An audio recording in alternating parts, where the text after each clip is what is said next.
One of the most important aspects of accuracy is the front hand position. The front hand is the first thing that grabs the bow and dictates the type of torque that you have, or lack of torque, hopefully. But it's also the last thing that's touching that bow as the string is moving forward and that bow is starting to launch. The front hand is still in contact until that arrow clears the riser and you make that follow through. So what your front hand does is so important to accuracy. I can't even stress this enough. You have to always put your hand in the right position, but it also needs to remain in the correct position as well throughout that shot. So I want to talk to you a little bit about what is proper hand position, and also how does that proper hand position relate to the type of grip that you make on your bow, or even the type of grip that you put on your bow.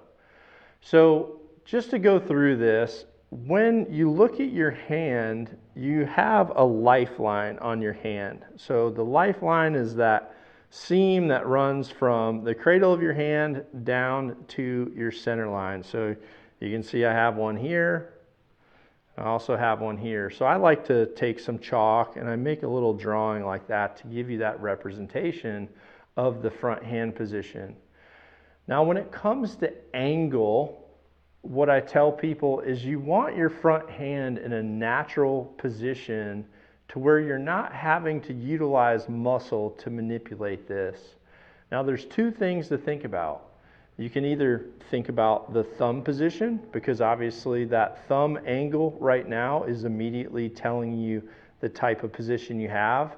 But you can also think about how your elbow is moving as well, depending on the thumb position. So what I always look for is a completely relaxed and neutral grip. So if I'm standing here and raising my hand to you at the target, just like this, I want that front hand and that thumb in a natural position that's putting my thumb at about 2 o'clock if I'm looking at my thumb. And it's also putting my elbow pointing down to about 8 o'clock.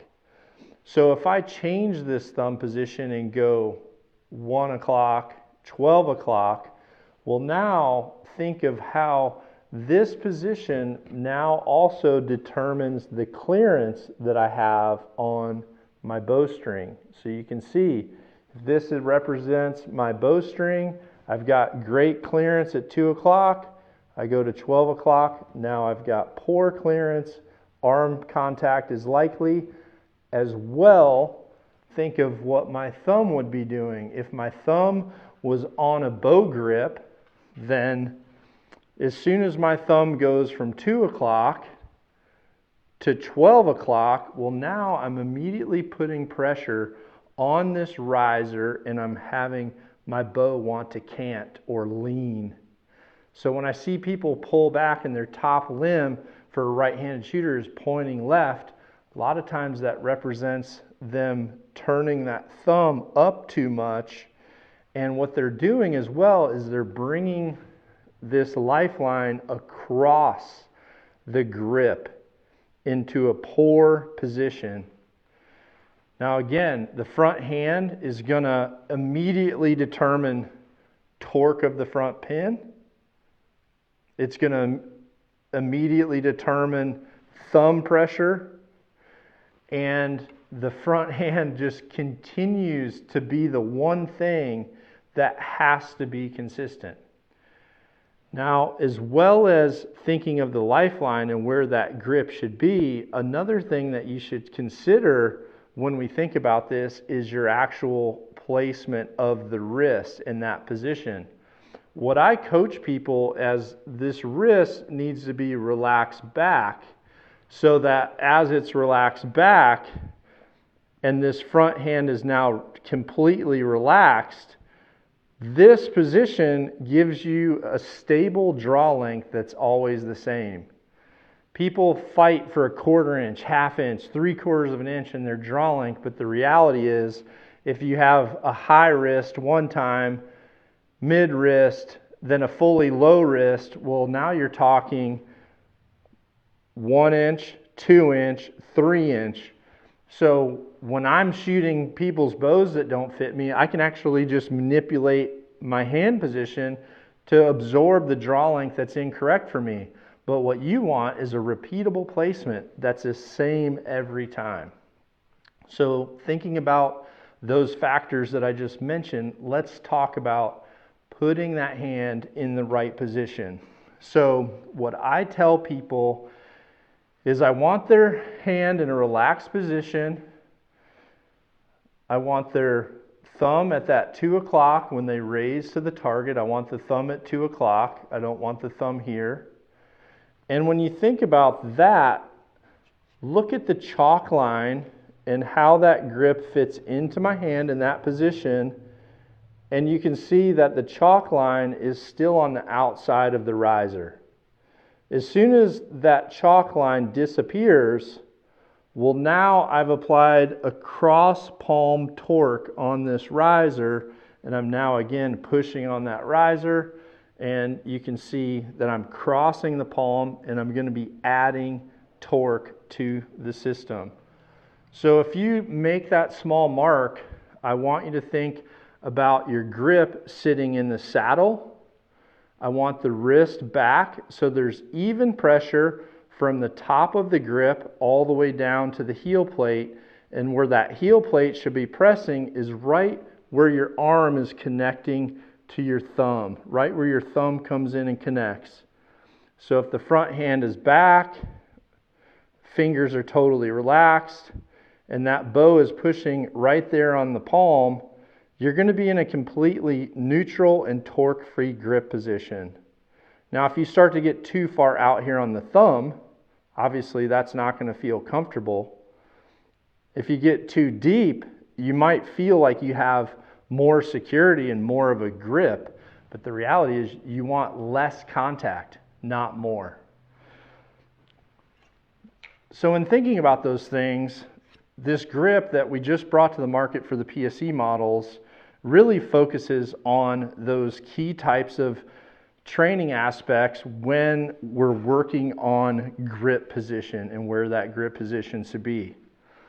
So what I want you to do is get in the habit of taking your hand, sliding it up to the riser, and then relaxing that wrist back so that you have even contact all the way down on the grip, but also you're not crossing over to the opposite side of the palm. Now, one of the things that's critical for people as well is to learn when to apply pressure to the grip and also how to grip. So one of the techniques that I tell people is they should really get in the habit of learning to relax this front arm in a full draw or in a resting position. Relax your front arm, and also learn to, when you have your release on that string, learn to have this front grip relax like this. I'm holding my bow. You can either rest your bow on the front of your leg or you can rest it on the inside of your leg like this. And then your release hand or your grip hand is now completely torque free to find that position. So I'm going to take my hand, I look at my thumb angle, I want it at 2 o'clock, and I'm going to slide that up to the top of my riser, and then I'll relax that wrist back so that my palm is fully seated on the flat part of my grip. And once it's in that position and I raise it up to the target, my grip is going to stay in that exact position. And the front fingers will be completely relaxed once I'm at full draw. Now, an error that so many people do is they get in the habit of always holding their bow right here. And a lot of people hold their bow with their hand across it like this. This is already a torquing position for a front grip, and it's something that you should avoid. Get in the habit of not holding like this or even drawing like this and then moving your hand at full draw. You want your grip in the same place before you start your draw as it is when you're at your draw. So just to give you a quick example. Again, I've got my bow rested here on the front leg. My front hand is relaxed. My thumb's at 2 o'clock. I'm going to slide it up. Now I'm going to relax that back. And I can raise the bow to the target, draw, and my front hand is completely grip free. And you can also notice that I have not crossed the lifeline or the chalk line around the front of that grip. This is something that regardless of what level archer you are, you have to work on a completely relaxed and neutral grip position. This is one of the things that I've coached for decades now, but it's also one of the things that is factored into the types of grips that I have shot on my personal bows.